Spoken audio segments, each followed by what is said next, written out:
Nie, teba som musel. Nie komédia, to je.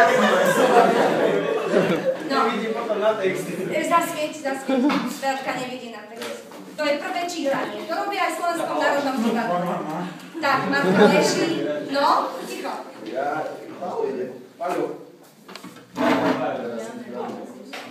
Paľo, kľakni si pred posteľ. Mamka. Aha,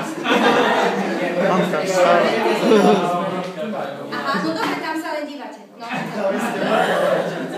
Ja som mŕtva. No. Ticho teraz. Nie, len raz. Dobre, Konco. V tých končinách. Martinko, nechaj. To tam vpredu bolo. No. Hlavne dneska.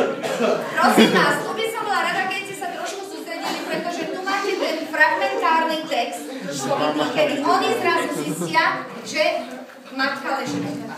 No, ešte raz. Oni? Ich som, nie, len raz nechcel som. Mama, počujú. Prečo nevravia? Nechcú ku mne. Mamka. Máš zabitá, tam bola tak asi ináč. No. Nehovoria. Na huče je doktor. Jano, padne na posteľ. Umreli? Nie. Veď som len raz. Šialene rebeš, no? Mamka, len slovo, len jedno slovo, že sa nehnevajú, že odpustia. Kriste, nemôžu tak odísť. Koľko tu krvi. Veľa posiel sama krv. Ale prečo? Ja som ich nechcel. Tvoju ruku som chytil. Teba som chcel. Teba. Mamka, to bola tá cesta. A ja som myslel, že preto skríkli na Jana, lebo chceli, aby ma zabil. Preto som neušiel, preto som čakal, kým neudrie zatiaľ zuby a nepohol sa, ani keď priskočil ku mne. Ale oni sa hodili na mňa. Len vtedy som vedel, čo chcú, keď im preklal srdce. Srdce. Prekliatá ruka. Prekliatý muž. Kriste, ako to mohli urobiť? Hodili sa na teba a vedeli, čo ich čaká. Tak ťa milovali, že život dali za teba. Ako to mohli chcieť, aby ich syn zabil? Ako ma mohli tak nenávidieť, že z mojej ruky prijali smrť? To nech mi povedia ešte. Choď odtiaľ, nemáš tu miesta. Moja mať.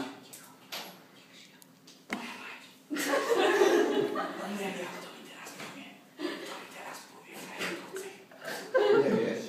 Nepamätáš sa, že sa im splnil každý sen? Dosť si ich trápil, dosť si sa im neposmieval, že ich máta, že máš bláznivú mater. Aký to bol kríž pre mňa? Aký kríž? Čo museli cítiť, keď uvideli to, čoho sa najviac báli? Keď sa im ukázalo, že ty ma zabiješ. Oni to videli? Vedeli to prv, než si sa začal vyhrážať a besnieť. A verili, že to raz vykonáš. Že musíš, lebo sa musí splniť každý ich sen. A predsa ma chceli ratovať. Vyháňali ma z domu. Utekať som mal do sveta, ďaleko, aby si ma nenašiel. Nikdy sme sa nemali vidieť v živote. A nešiel som. Šialená boli od strachu, že stratia nás oboch. Čo sa natrpeli, pokiaľ uvideli túto cestu, túto strašnú cestu. Že som ťa musel... Nie, chcel som ťa zabiť. A darmo by si bol utekal predo mnou. Bol by ťa našiel i na konci sveta. Keď nie dnes, bol by ťa dostal zajtra, alebo o rok, o dva. Raz by sme sa porátali. Prečo potom nezostal jeden z nás? Lebo si bol zbavený. Utekal si predo mnou. Ako som sa hnusил sám sebe, že som ti musel vždy len odpúšťať. Čo som sa naškrípal zubami, lebo som nevedel odplatiť. Prečo si sa nechytil do bitky? Tak vraveli, že si mocnejší. Zabil by si ma. A ty si sa bál. Iba pláziť si sa vedel vždy pod nohami. A čakal si na to, že mať sa dajú zabiť za teba. Priznaj sa. Že si o tom vedel. Musel si o tom vedieť. Bol si s nimi naposledy sám. Povedali ti, čo chcú. Hovor. Radšej by som ti bol sám nadstavil prsia a dal nôž do ruky, len aby oni žili. Cigáni. Každé svoje slovo je lož. Oni to nechceli, nemohli. Vedeli, že i teraz sa musí splniť ich sen. Že by bolo daromné, keby umreli. Keď raz ty musíš umrieť. Tam je nôž. Ešte ho môže zjať do ruky. Ani krv na ňom neustydla. A zabíjaj mňa. Mocný som bol, vraveli.